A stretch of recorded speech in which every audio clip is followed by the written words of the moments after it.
Olá, eu sou André L. Ribeiro, criador da fórmula da certificação PMP, e hoje eu estou aqui para falar com vocês a respeito de motivos de reprovação, né? Os motivos que levam as pessoas a serem reprovadas no exame PMP. Se você me acompanha há algum tempo, talvez já tenha até ouvido um podcast que eu gravei sobre esse assunto, mas eu resolvi dar uma atualizada no tema e até o gatilho, né, que me fez dar essa atualizada. Se você também está me acompanhando há alguns dias, mais ou menos uns 10 dias, eu me ofereci para ajudar pessoas, inclusive que não são meus alunos, que tinham passado por reprovação no exame PMP, né? Me ofereci para conversar e para guiá-los numa reunião de coaching. Na verdade, não deu para atender todo mundo. Eu selecionei 4 pessoas dentre as mais de 30, né, que me mandaram o pedido. Mas ao me oferecer para conversar com essas pessoas, e até já estou agendando essas conversas,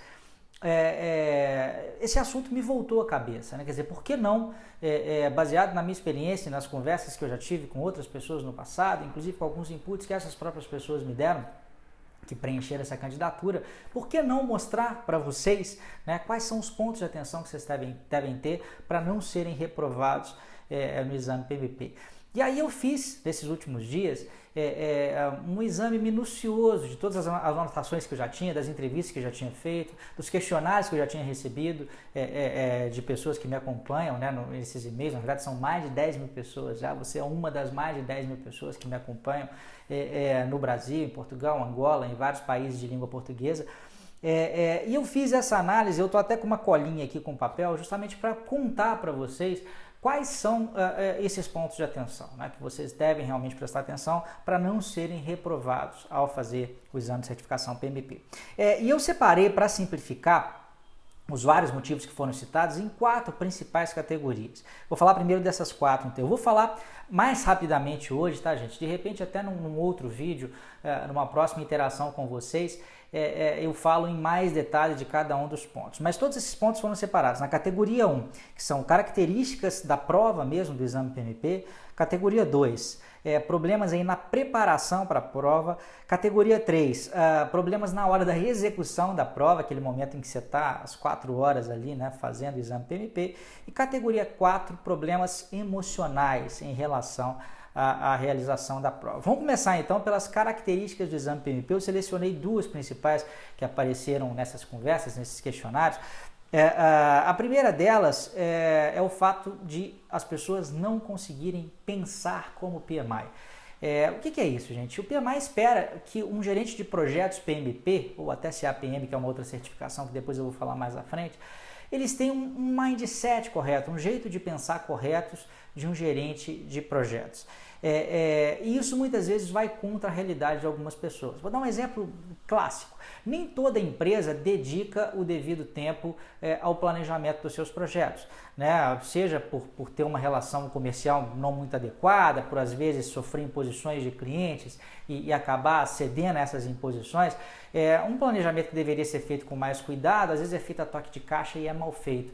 E às vezes as pessoas que vivem nessa realidade imaginam que tem que ser assim. Quer dizer, que pelo fato de na sua empresa não ser possível fazer um planejamento adequado, é correto não fazer um planejamento adequado, né? E o PMI que é justamente o contrário, ele quer subir a régua do gerenciamento de projetos no mundo e a prova vai refletir esse padrão. Então, cuidado aí, porque nem tudo que acontece dentro da sua empresa é correto, é o certo, é o que deve ser feito. Então, a gente tem que ter essa atenção em relação a tomar cuidado para pensar como o PMI, né? Pensar com o mindset de um gerente de projetos PMP. Estou lendo aqui, gente, porque a gente é de casa e não dá para eu lembrar de todos os pontos. Segundo ponto, pegadinhas. A prova realmente ela não é uma prova convencional, não é uma prova igual a todas as que você já fez. Existe inclusive a velha história de em cada questão haver mais de uma opção correta, sendo que você tem que optar pela mais correta. Então isso requer um certo treino, né? Requer que você faça simulados, que você tenha muitas vezes a orientação de uma outra pessoa para que você consiga responder essas questões adequadamente. Esses são os 2 principais pontos dentro de características do exame PMP. Vamos falar agora da categoria que teve maior quantidade de motivos ou de respostas, que tem a ver com a preparação para o exame PMP. Pontos onde você pode melhorar para não sofrer esse problema de reprovação que algumas pessoas já sofreram. Então, primeiro ponto, Falta de preparação adequada, quer dizer, pouco tempo de preparação, isso acontece com mais frequência do que vocês possam imaginar, às vezes até por uma certa correria, por uma meta imposta pela própria pessoa, às vezes externamente, por um chefe, ou porque essa pessoa quer mudar de emprego, então quer resolver o problema da certificação, às vezes em um mês, por exemplo. As coisas não são assim, né? A gente estima aí que leve de 3 a 5 meses, em média, é um tempo legal para uma pessoa se preparar sem maiores pressões, tá? Então, o primeiro problema, falta de preparação adequada e correria na preparação. Segundo motivo, dificuldade de concentração nos estudos. Isso ocorre porque muitas pessoas que estão fazendo o exame, às vezes pararam de estudar já há muito tempo, saíram da faculdade, da escola há vários anos e perderam um pouco o traquejo com essa questão do estudo. Então é preciso ter atenção a isso. Outro ponto, falta de método de estudos, que é uma questão correlata, mas não é exatamente a mesma coisa. Eu até me desenvolvi bastante nessa parte, eu tenho um outro curso chamado Turbo Aprendizagem, que justamente ensina as pessoas a estudar para provas de conteúdo extenso, quer dizer, como estudar sem esquecer, né? Exame PMP a gente tem 10 áreas de conhecimento aí, mais responsabilidade profissional, mais a parte introdutória, então é muita coisa para armazenar, muita gente na hora que está estudando lá o 5º, 6º, 7º capítulo já esqueceu aquilo que estudou no primeiro. Existem métodos, existem técnicas para resolver isso. Então é bom que vocês tenham conhecimento a respeito delas também. Outro ponto, sentimento de que não sabia estudar, é mais ou menos a mesma coisa. Falta de disciplina nos estudos, né, que é efetivamente definir um horário de estudos, estudar com consistência. Não adianta estudar hoje e estudar só daqui a um mês, né, você acaba se esquecendo. Outro ponto, fez poucos simulados. Quer dizer, gente, é importante, a gente precisa treinar, né? Aquela história que eu falei das pegadinhas e o jeitão da prova, você só vai conseguir adquirir isso fazendo simulados. E se você não faz exercício, existe algo que já foi descrito na literatura de aprendizagem humana, a gente tem uma certa ilusão de competência. Se a gente só lê, se a gente só assiste a vídeos ou a aulas, a gente sai da aula achando que sabe tudo. Mas na hora que se defronta com o simulado, com uma questão, é que a gente vai ver que a coisa não é bem assim. Outro ponto, falta de dedicação na reta final. Então, às vezes a pessoa até teve uma boa preparação, mas chegou ali nas últimas 2, 3 semanas, no sprint final, ela teve um projeto mais complicado, não remarcou a prova e acabou dançando por causa disso. Material ruim é um outro motivo, e aí eu destacaria alguns problemas em relação ao material ruim. O primeiro é que ele pode ser ruim mesmo, ele pode não trazer aquilo que vai ser cobrado na prova. Outra coisa é que ele pode ser pouco didático, ele pode ser muito pouco palatável, pode ser muito árido de ler. Quer dizer, o PMBOK é um exemplo disso. É um livro legal, um livro muito interessante, é a base para se fazer o exame, mas não é um livro nada didático, é difícil de estudar. E às vezes também não há empatia do aluno com o material sendo estudado. Então é bom que vocês observem esses pontos. O livro da Rita Mulcahy, por exemplo, é um livro que eu gosto muito, é um livro bastante completo, que tem uma série de macetes e truques para a prova, mas eu já ouvi da boca de vários candidatos, falei assim, cara, eu acho muito chato ler aquele livro, porque é quase como se eu não me desse muito bem como autora. Ela usa um tom de voz que para algumas pessoas parece um pouco arrogante, e isso acaba também gerando um certo problema aí de conexão na hora dos estudos.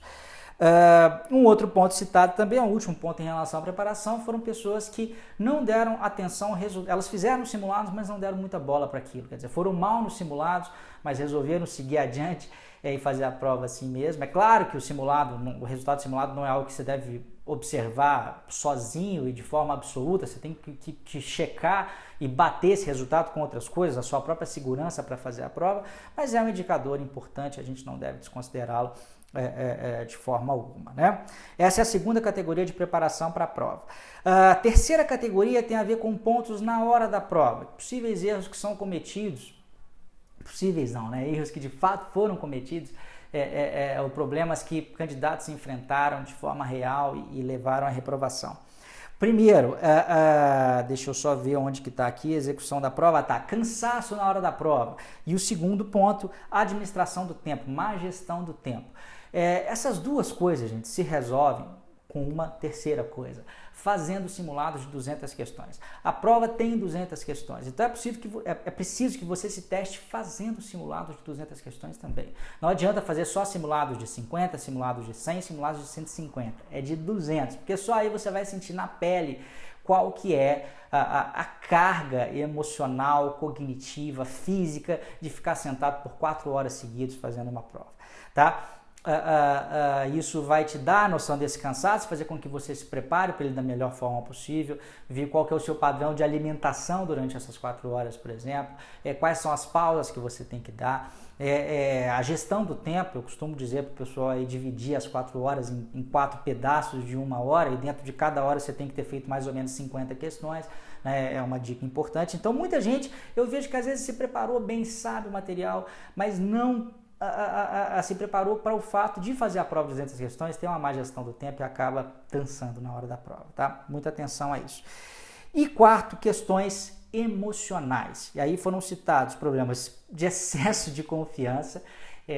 Na realidade tem as duas pontas, né? Você tem, de um lado, pessoas que têm uma ansiedade muito grande, um nervosismo muito grande, um medo muito grande, e isso é ruim. E do outro lado você tem pessoas que são extremamente confiantes, e isso também pode ser ruim, né? O excesso de confiança às vezes vem pelo fato de a pessoa ser considerada um gerente de projetos muito bom, por exemplo, na empresa em que ela trabalha, e achar que por causa disso vai passar na prova. É claro que isso ajuda muito, a experiência ajuda muito, mas não é a única coisa que é importante, tá? Então é bom se testar, se preparar adequadamente e não ir achando que o jogo está ganho, porque a prova é complicada. Do outro lado, quem também fica muito nervoso, isso não ajuda em nada.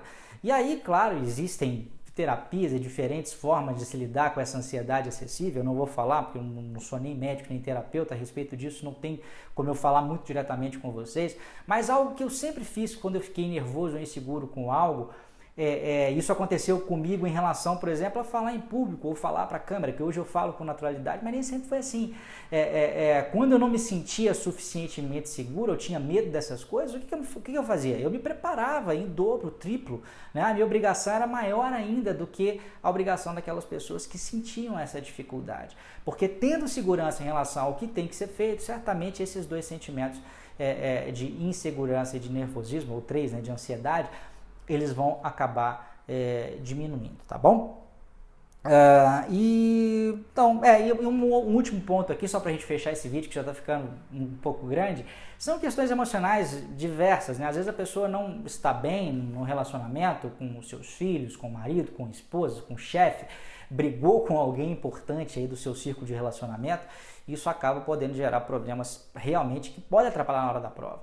Então, se você está passando por um momento muito complicado, talvez não seja a hora de fazer a prova. Quer dizer, adie por umas 2 semanas, por umas 3 semanas, porque você não vai perder toda aquela preparação, né, que você teve aí possivelmente ao longo de alguns meses, tá bom? Eu dei uma passada muito rápida, então, por todos os pontos, mas eu queria muito compartilhar isso com vocês. Eu tive uma trabalheira danada para compilar tudo isso aqui que eu tinha nas minhas diversas anotações, nesses quase 10 anos de experiência, né? Eu comecei a ajudar pessoas lá em 2006, eu fiz a prova em 2005, nós já estamos em 2015, né? Já vão inteirando aí 9 anos, e eu queria que vocês aproveitassem esses itens que eu mapeei como sendo possíveis motivos de aprovação, saídos da boca de pessoas que infelizmente foram reprovadas, muitas delas já deram a volta por cima e as que não deram ainda certamente vão chegar lá, tá bom? Nos próximos vídeos talvez eu fale mais aprofundadamente de algum desses pontos, mas certamente vem muito vídeo novo, muita coisa boa por aí, então continue acompanhando esses e-mails, no final desse mês agora e no princípio do mês que vem muita coisa legal por aí, tá bom? Um grande abraço, só antes de terminar, deixe seu comentário logo abaixo desse vídeo, o que você achou, que tipo de feedback você pode me dar, o que eu quero é trazer conteúdo que sempre esteja agregando valor para você. Um grande abraço e até a próxima.